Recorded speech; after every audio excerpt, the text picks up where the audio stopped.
One of the best parts about the lore of Warhammer 40K are the details that go into even the vehicles of this universe. And today we're going to take a deep dive into the Imperial tanks and vehicles found all throughout the different factions within the Imperium. Starting off with Space Marines, specifically the Death Watch. On the strategic scale as well as the tactical, the Death Watch are noted for their use of advanced technologies. They strike with clockwork precision, whether their assault numbers is a single kill team or several watch companies working together. The watch captain ensures that each team reaches its target at a critical moment. Their fine-tuned war plans are a series of overlapping attacks from which there can be no salvation. Because of the diversity of their missions compared to the other Adeptus Astartes chapters, the Death Watch needs a truly dependable set of vehicles to match its warriors' adaptability. Designs from all across the galaxy have at some point landed in the possession of some watch fortress at some time. The uniqueness of these technological marvels is best displayed by the aircraft of the Death Watch. This is where the Corvus Blackstar comes in. It burns through the skies with the scream of vengeance, gun spitting death as it strafes the Xenos below. Though it bears similarities to other Imperial aircraft, it is far more advanced in form and function, and the heavy weapons it shares with its sister machines are optimized for alien hunting. As the Blackstar arrows towards its mission's critical target, its heavy weapons tear the foul aircraft and bioforms of the enemy from the skies. Any incoming fire sent its way is baffled with the Inferno Halo launchers that fan out to blur the Blackstar's outline and detonate missiles well before impact. Once in position, it swoops down with impressive agility, the twin hatches on either side of its nose cone slamming open to allow the Death Watch teams within to charge directly into the fray. The war hangars of the Death Watch are filled with every kind of aircraft ever sanctioned for the Adeptus Astartes. One of its most famous is an air-to-ground attack aircraft and dropship known as the Corvus Blackstar. The Corvus Blackstar is truly a sleek and deadly aircraft that is much prized by all the watch fortresses across the galaxy. Like a knife slipping in between the ribs of a colossus, the Blackstar penetrates the outer defenses of an alien host to strike directly at its heart. Though small enough to slip through the sensor grids of most Xeno strongholds, its weapon systems are highly advanced, allowing the Blackstar to have a devastating impact for a craft of its size. However, such is the Corvus Blackstar's quality that it is used exclusively in kill team missions that involve air-to-ground engagements. Primarily it fulfills the role of transport, combining the hurtling speed of a drop pod with the maneuverability of a storm-tailing gunship and the offensive capabilities of a far larger aircraft. Propelled by vectored engines mounted into the wing and behind the airframe, the Blackstar is nimble enough to dart through the winding canyons and elegant star spires of the craft world or even the gut of a Tyranid hive ship in order to bring a surgical strike to the enemy's heart. Once in position, it changes from a fighter craft to a hover vehicle with a simple twist of the engines. Its front-mounted doors yawn open with a hiss of pistons so that the Death Watch operatives inside can simply leap out and charge directly into the fight. The pilot of each Blackstar is a veteran tech marine who has earned the right to pilot it over long and arduous years of schooling. The pilot uses the same machine each time, and so intense is its training that the tech marine's indomitable will and that of the aircraft's machine spirit become interlinked. This allows the pilot to pull off aerial maneuvers so spectacular he can leave all but the pilots of the unnaturally skilled Eldar floundering in his wake. The Corvus Blackstar's first priority is often to secure aerial supremacy. To ensure that its kill team reaches the fray intact, the Blackstar will plummet through low orbit to fall upon an aircraft or a winged bioform of the enemy like a raptor diving into a flock of prey. Once on the tail of its victim, it will shoot down the enemy aircraft it judges to be the greatest threat. While many Blackstars mount twin-linked assault cannons, some bear a prow-mounted las cannon array, able to channel the penetrating powers of the Godhammer pattern cannon to destroy heavily armored targets. Many of these craft carry a Blackstar rocket launcher under their wings, equipped with a profusion of missiles. This allows the pilot to choose any air-to-ground warhead that turns swaths of Xeno-infested grounds into flesh-melting puddles, or Corvid rockets, whose spiteful machine spirit seeks and destroys enemy aircraft so that their master might rule the skies alone. At a single thought impulse from a tech marine pilot, these prow and wing-mounted weapons can be calibrated for a strafing run.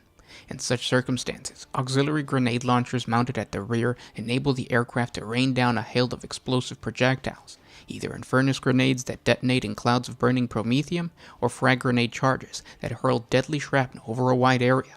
A full squadron of Blackstars can clear a beachhead amongst a Tyranid swarm in a matter of moments before their passengers descend to deliver the killing blow. The Blackstar has advanced systems to ensure its survival from the inevitable reprisal. Its robust construction can shrug off even a direct hit from enemy flak, and when fitted with an Inferno Halo launcher, it becomes extremely difficult to land a telling blow. Should an enemy missile, a drone warhead, or similar explosive devices close in on the Blackstar, high-caliber Auspector arrays would detect its aura of hostility and send a wide spread of decoys, interceptors, and flares to thwart the incoming munitions. It appears as if the Blackstar spreads wings of smoke and fire behind it, a sight known to the chapter's warriors as the Wings of the Sky Angel. Many of primitive cultures that have seen the Blackstar interpret this as a good omen and worship it for generations thereafter. There is a common formation used by the Death Watch known as the Corvus Dropship Wing. It comprises of 3 Corvus Blackstars. In this formation, they enter combat and better hunt down the enemy's aerial assets, like fighter craft and winged bioterrors. When their nose-mounted las cannons and assault cannons open fire, every shot is calibrated to cause maximum destruction, striking the heart, the cockpit, or the ammunition supply of the enemy to send their remains spiraling down to the ravaged warscape below.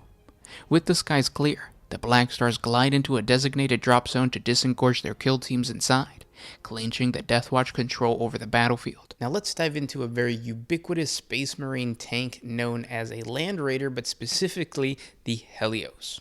Space Marine chapters have a unique line of vehicles that very few other military factions in the Imperium have access to. This is not only because of the autonomy of the Adeptus Astartes, but because only the best weapons and war gear have gone to the Emperor's Angels of Death. As a superior warrior compared to most of the other Imperial forces, the Space Marines can wage war in harsher conditions, which means that their vehicles must be as durable and deadly as the soldiers inside. Space Marine vehicles are created by the many forge worlds of the Imperium of Man. The forge veins and manufactorums of these planets are under control of the Adeptus Mechanicus, but have a special contract with each individual Space Marine chapter to either help maintain and manufacture their war gear or supply them, and only them with these weapons of war. The AdMech has many templates that are sanctioned by the Fabricator General and authorized by the High Lords that pertain specifically to Space Marines. This means that even a Space Marine chapter fighting in the eastern fringe of the galaxy will have the exact same vehicle as a chapter fighting in the Veiled region. This standard was placed on the Space Marines long ago, when the Primarchs agreed to follow the dictates of the Codex Astartes, with some exceptions. However, the Space Marines are not static warriors. They have to adapt and alter their war gear just as they adapt and change their battlefield tactics. Every now and then, under the supervision of the Adeptus Mechanicus trained Tech Marine, a Space Marine vehicle will have a significant alteration that best fits a particular battlefield requirement. These alterations most often occur on the battlefield, while the enemies are still assaulting a Space Marine force. Sometimes it's the environment that forces the Astartes to improvise, such as when fighting on a demon world or a planet altered by Xeno influence, and sometimes the alterations are required to take down a particularly stubborn foe, such as a warlord hiding behind what seems like an endless horde of poxwalkers, or a highly mobile Xeno force that seems to escape the Space Marine's grasp. If the Space Marines are lucky enough to have some sort of Adeptus Mechanicus presence on the battlefield, the Tech Priest might better placate the machine spirit of the vehicle. If not, it falls entirely on the shoulders of a Tech Marine. If the machine spirit of the vehicle accepts the modification, the war machine is used to enact judgment on the enemies of mankind.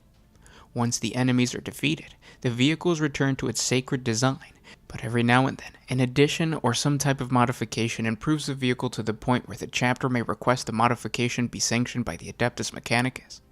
One example of this is the Helios Pattern Land Raider. A simple and small armament alteration has radically improved the Holy Land Raider's battlefield capabilities. Late in the 38th millennium, the Red Scorpions chapter was engaged in the legendary Siege of Helios. The leading edge of Wall Grimgod had overwhelmed the manufactorums of the world, and the Red Scorpions swore to repel them at any cost. The task was beyond the Imperial Guard, for the orcs, showing typical low cunning, had set loose infestations of bomb squigs, which boiled forth from the sewers and destroyed any vehicle attempting to press the city streets.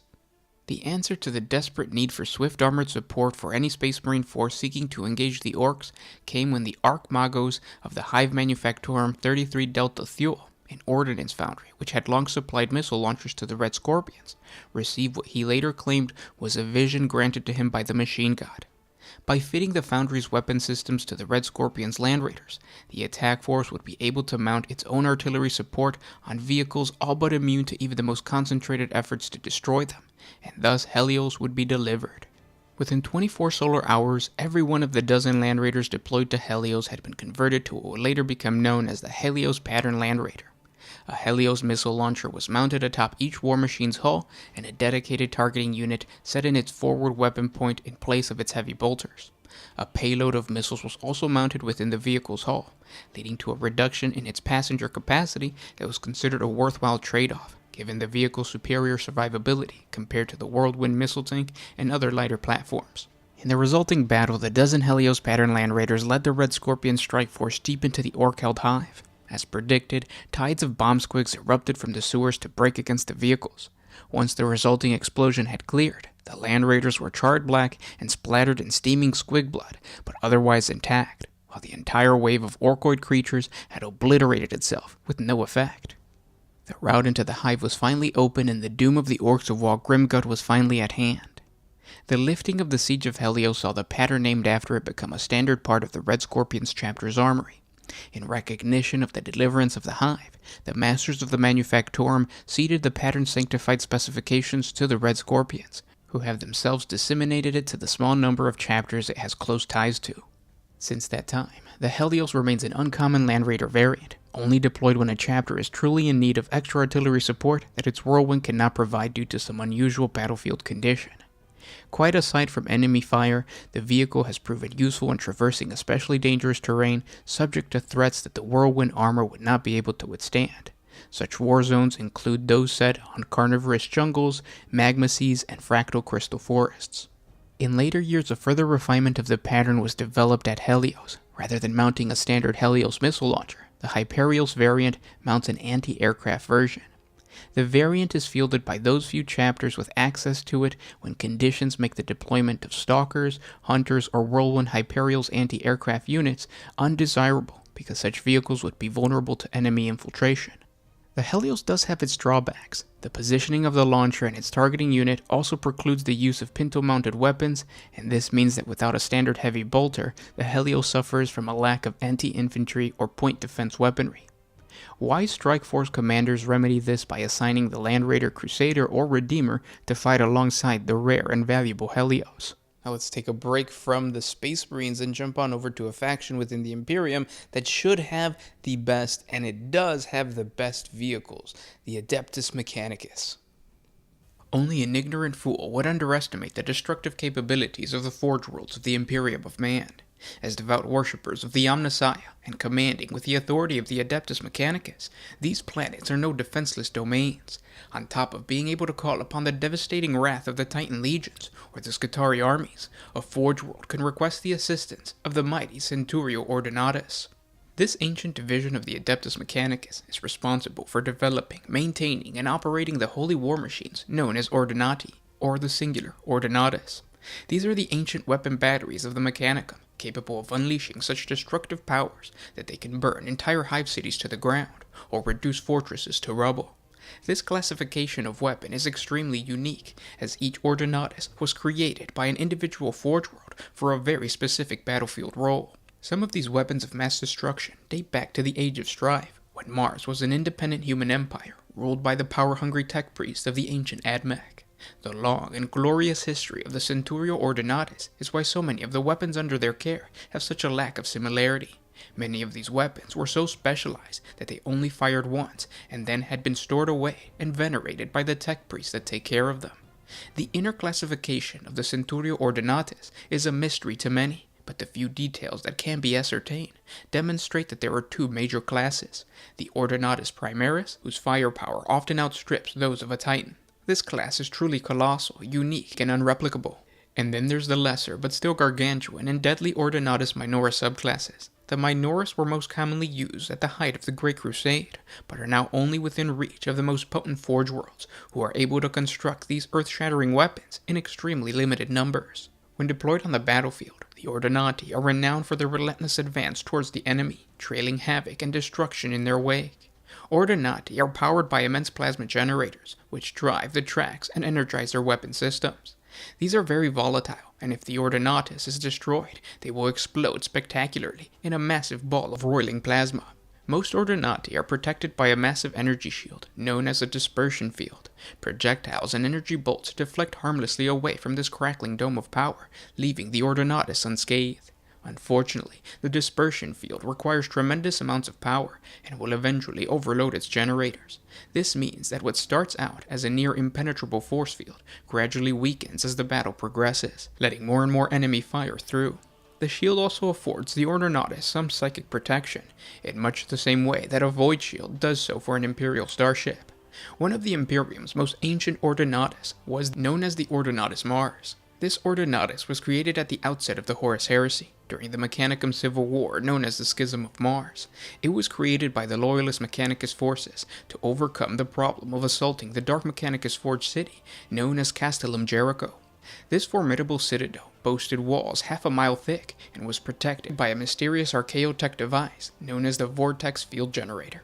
The central bastion was constructed from the hardest metal alloy known to humanity and could withstand any amount of pounding by the Imperium's foremost siege masters. The Ordinatus Mars utilized a unique technology known as a sonic disruptor to produce sound waves which resonated across the battlefield, crumbling the walls of the formidable citadel to dust as they were shook apart. Since then, a sonic disruptor has become one of the most popular weapons to mount on an Ordinatus. The frequency of sound used by this weapon ravages those who fall victim to it, from a supersonic rumbling that tears buildings apart to a supersonic squall that pierces the eardrums and flays skin from flesh, much like my voice. The sonic disruptor scales these frequencies up and down repeatedly, causing a blast of sonic energy that rolls forward like a force wave from a massive conventional explosion. Hiding in cover is of little use, since wood and rubble are just blown apart, and walls simply amplify the sonic wave if they are not shattered. Even the weighty armor of a titan or the reinforced buttresses of a stronghold provide little protection against the wrath of a sonic disruptor.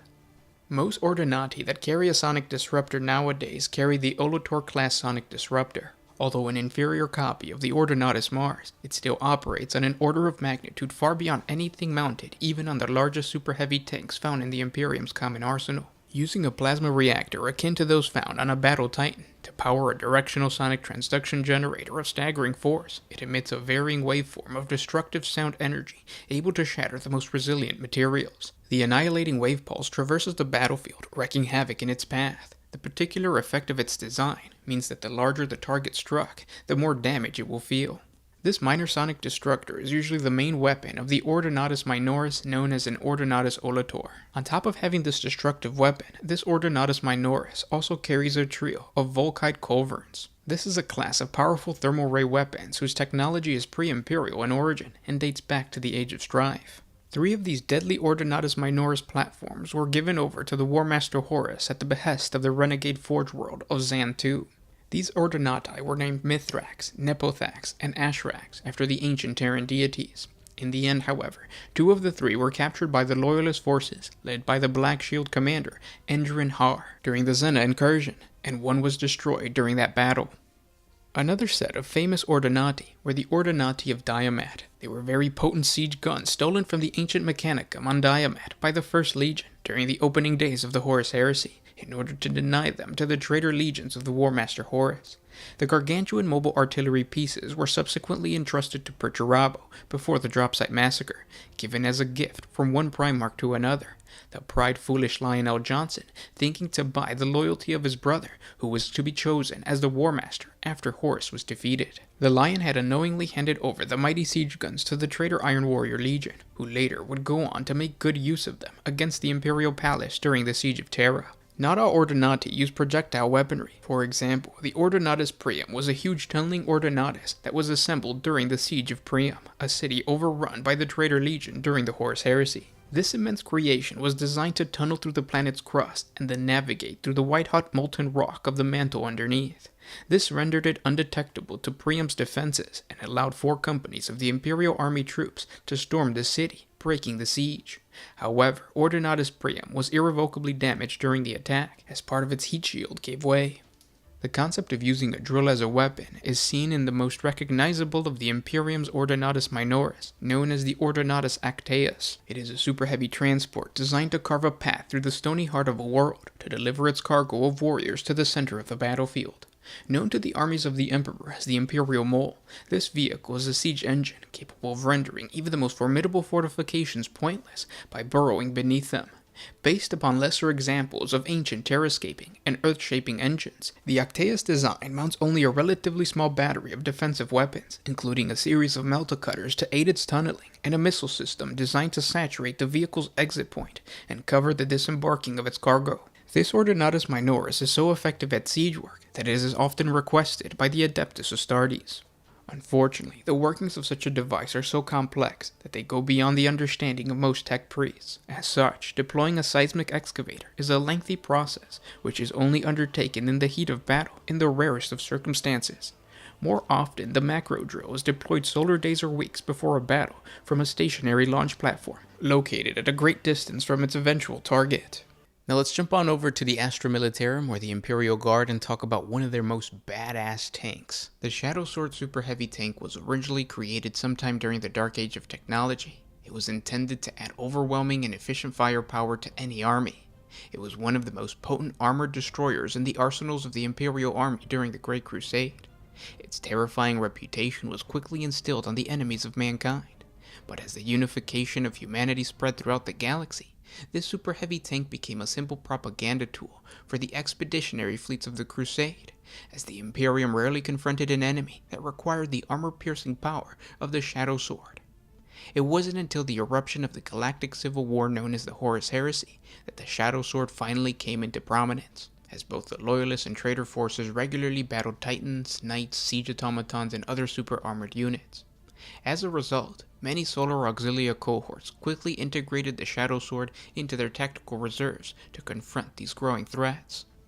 On the battlefield, the Shadowsword's sole and unique role was a Titan killer. Its volcano cannon was able to bring down Warlord Titans in one fell shot if the Titan's void shields failed to dissipate the blast. This capacity of sheer destruction made the Shadowsword a welcome addition to the Imperial Guard's vehicle pool, for it allowed the soldiers of the Imperium to engage enemy Titans without the support of the Adeptus Mechanicus Titan legions. If no enemy Titans were present, the Shadowsword was sometimes deployed as a siege tank, obliterating enemy fortifications at long range, or as a support heavy armored hunter.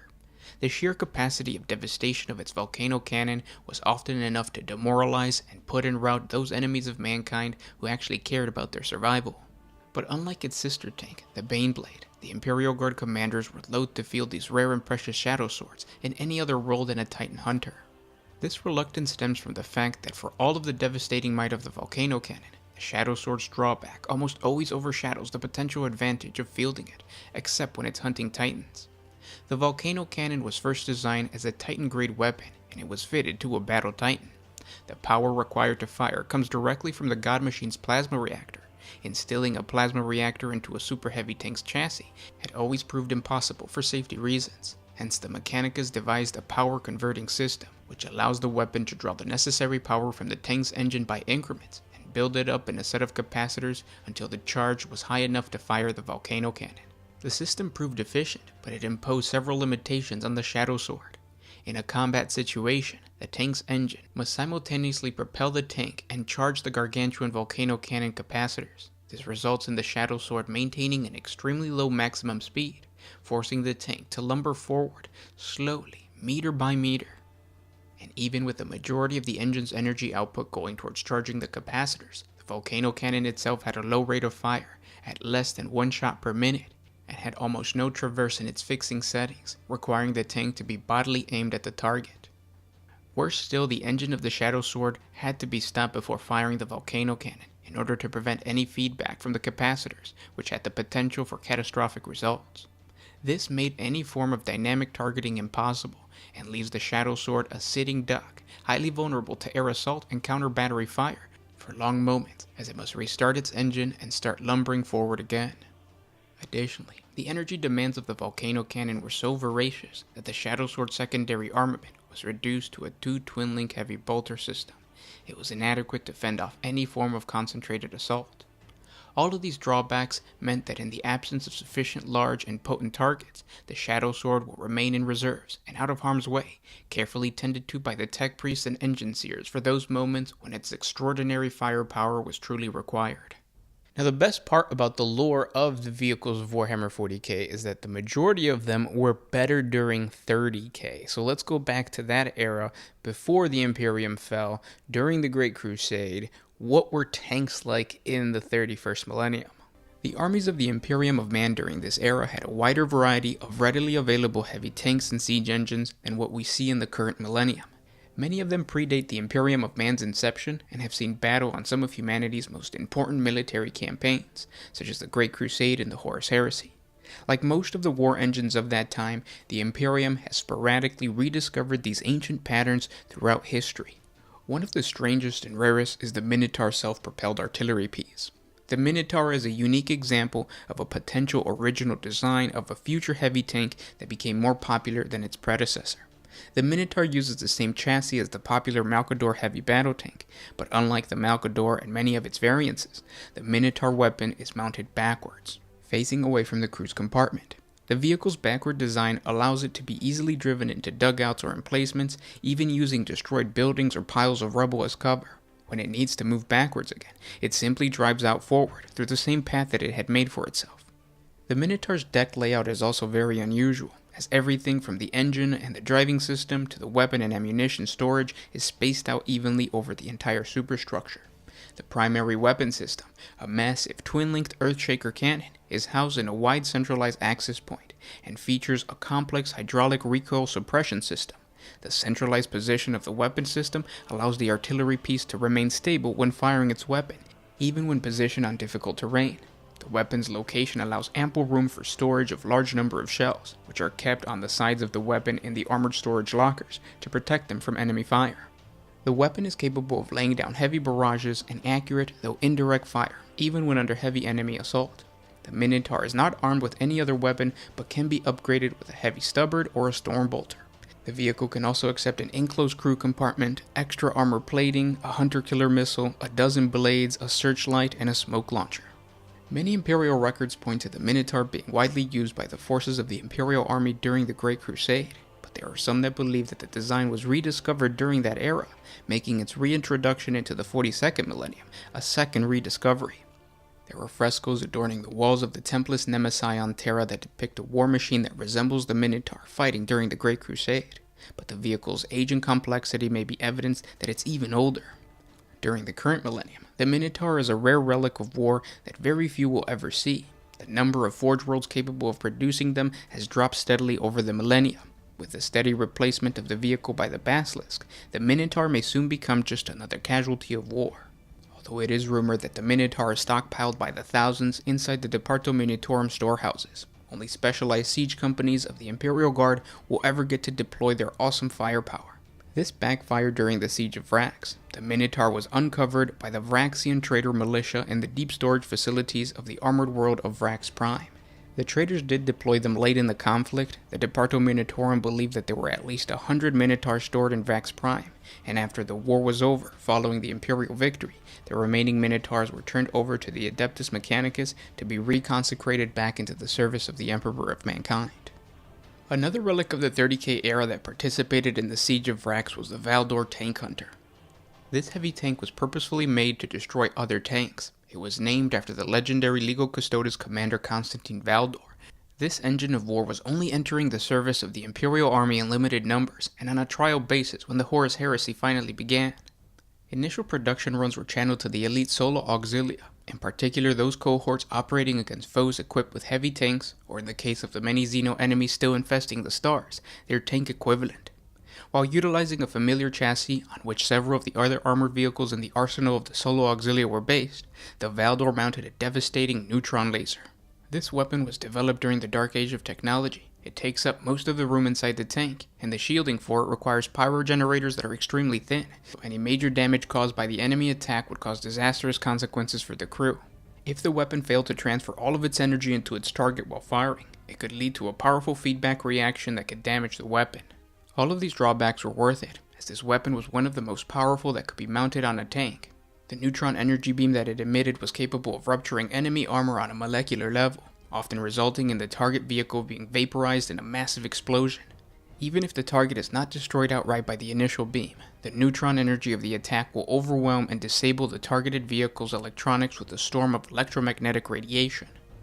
While the Valdor Tank Hunter was not yet in common use, Imperial war scholars had projected that its service was likely to be required in ever greater numbers, especially when the loyalist Solar Auxilia were called upon to fight the traitorous Legionis Astartes. Ancient records found on the planet of Mordian show that the Valdor Tank Hunter was most widely used during the Great Scouring, after the Heresy, when the Imperium had led the great counterattack against the traitorous legions, driving them back to the Eye of Terror. In the current millennium, this tank is considered an ancient relic, with only a few number of Forge Worlds able to maintain it, let alone construct a Valdor. As a result, they are rarely deployed amongst the Imperial Guard's armored regiments. Even the 1st Cadian Armored Regiment, which helped to defend the Imperial Fortress world of Cadia, possesses only a total of 5 Valdor tanks. During the Siege of Rax, the 88th Siege Army's intelligence officers believed that there was no more than 30 Valdor tanks stored inside of Vraxus Prime's vast Departo Munitorum storehouses, and these tanks were not utilized by the Vraxian traitor militia until much later in the terrible grinding conflict. It is believed that the Dark Magos of the Dark Mechanicus arrived on the planet with the Steel Brother and Chaos Space Marine and helped the Renegades to activate and deploy the Valdor tanks in the service of Chaos. The payment to the Dark Mechanicus for this aid was the provision of a complement of several fully functioning Valdor tanks, and what is believed to be a data core detailing how to construct the Valdor. This means that there is a dreadful possibility that the Valdor Tank Hunter may start appearing in the armies of the Forces of Chaos in the near future. Sometime during the middle of the 41st millennium, a Magos from the Forge World of Lucius, known as Nalax, discovered the partial data remnants of a long-forgotten battle tank that was used during the Great Crusade. After many years of diligent study and cross-examination of ancient documents recovered deep within the archives of Lucius, Nalax was able to gather enough of the data to construct the Macarius heavy tank. The tank was named after Lord Solar Macarius, the great imperial general who led the Macarian Crusade and liberated 1,000 worlds in the name of the Emperor of Mankind. Nalax made the journey to Mars and spoke with the High Fabricator General for approval to begin manufacturing the Macarius. The process of approval took nearly 200 Terran years. After long testing and consultations with many Forge Worlds, Lucius was finally sanctioned to start production by the Mechanicus. Unfortunately, Nalax himself did not live to see the outcome. To make matters worse, in the time it took for the plans of the tank's construction to be approved, the Forge World had also lobbied for and been given the right to build the more sought-after Bane Blades, and it seemed that Nalax's life's work had been wasted. But soon after the Forge World started its production of the Bane Blades, it found that the demand far exceeded supply, and that the planet's manufactorums were having trouble keeping up with the requirements of the Departamento Minitorum. At the same time, the 500-year-long Krieg Civil War came to an end, with a faction loyal to the Imperium victorious, and the world soon offered up many new regiments for the Imperial Guard. The Departamento Munitorum looked to the Forge World of Lucius to provide much of the equipments needed for this new regiment, known as the Death Corps of Krieg. This sudden and unexpected increase in demand meant that the Forge World would need to look to alternatives to the Bane Blade. It was then that the Forge World turned to the Macarius heavy tank. The first Macarius tank from Lucius rolled off from the production lines and were shipped off to Krieg. This began the Death Corps of Krieg's association with the Macarius tank, although by this time Mars had given the design to various other Forge Worlds, and they were in use by other Imperial Guard regiments as well. Although the 174-ton Macarius lacked the massive size and multitude of weapons that the Bane Blade had, the tank was still capable of fulfilling the same battlefield role. To this day, the standard and most common armaments for the Macarius is a turret-mounted twin-linked battle cannon, a hull-mounted twin-linked heavy stubber, and a sponson-mounted heavy bolter on each side. There are other less common variants of the Macarius, such as the Macarius Vanquisher, that is armed with twin-linked Vanquisher cannons as its main weapon, and another variant pattern called the Macarius Vulcan, which has a Vulcan Mega Bolter as the main turret weapon. The Macarius Vanquisher is rare because of its unique Vanquisher cannons, which almost disappeared from Imperial records due to the actions of the Orc warlord Argod the Defiler, who scoured the Forge World of Tigris in the 35th millennium, destroying the standard template construct for the construction of the Vanquisher cannon. Since that loss, Efforts have been made to reproduce more Vanquisher cannons on other Forge worlds, with only mixed success. The Forge world of Trebor 1, Gryphone 4, and Styges 8 have enjoyed the most success, and are now capable of producing Vanquisher cannons in limited quantities. Other Forge worlds continue their efforts, though it is a slow and complex process. The Macarius Vulcan is extremely rare, because its weapon was designed for a Titan. It was actually on the Forge world of Lucius, where the first experiments with mounting the Vulcan Mega Bolter onto tanks happened. Many of the machine spirits reacted badly to these efforts, and failed rituals led to the destruction of many tanks before relatively stable patterns were developed. As servitors mounted this weapon onto the Macarius, engine seers poured sacred oils over the cogs to placate the volatile machine spirit into accepting the modifications. Even after the components and rituals come together, and the violent machine successfully comes to life, it takes a particularly brave or wild crew to risk driving this vehicle into battle. The Death Corps of Krieg fielded many Macarius tanks during the 17-year-long Siege of Vrax, where they blunted the enemy armored thrusts, due in no small part to days of multiple delaying actions done by the valiant Krieg tank commanders. Unfortunately, it was during this same campaign that the Vextrayan traitor militia captured Macarius tanks for their own use. The Macarius heavy tanks were also used by the Death Corps of Krieg during the Das campaign, where they participated in the eradication of Nurgle-aligned mutant army. The Macarius heavy tanks were also used by the Death Corps of Krieg during the Das campaign, where they participated in the eradication of the Nurgle-aligned mutant armies of the world of Dask in the Segmentum Tempestus. Various tank commander squadrons were used as line breakers at the head of an overwhelming infantry offensive. It was during one of these strategic battlefield maneuvers, followed by a gruesome war of attrition, that would see the glorious death of Colonel 186, as he charged at the front of 400 men to retake a strategic hill. Although a success, the tank squadrons were severely depleted by the time their transports, the Memento Mori, arrived to ship them to another war zone. While it is unclear, this entire heavy tank regiment might have been entirely destroyed while counterattacking Necron phalanxes during the Orphean War. The regiment's brave sacrifice during the Battle of the Outhall Depression allowed for the Imperial forces to encircle and defeat the Necron advance, the regiment's tanks even having to break formation and charge into the Necron phalanxes to avoid aerial assaults.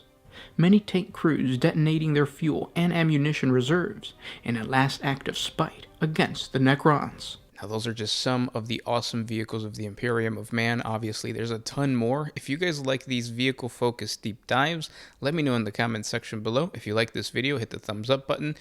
Commenting really helps out the channel. It also tells YouTube that you want to see more Warhammer 40K content from everyone. So please comment down in the comment section below. Also, it's the holidays, so if you guys are traveling, hopefully you're not traveling in a super heavy tank.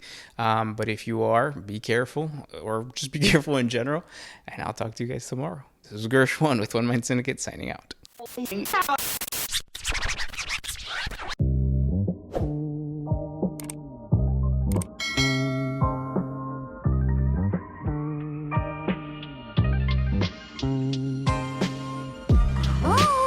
to put my freedom first in any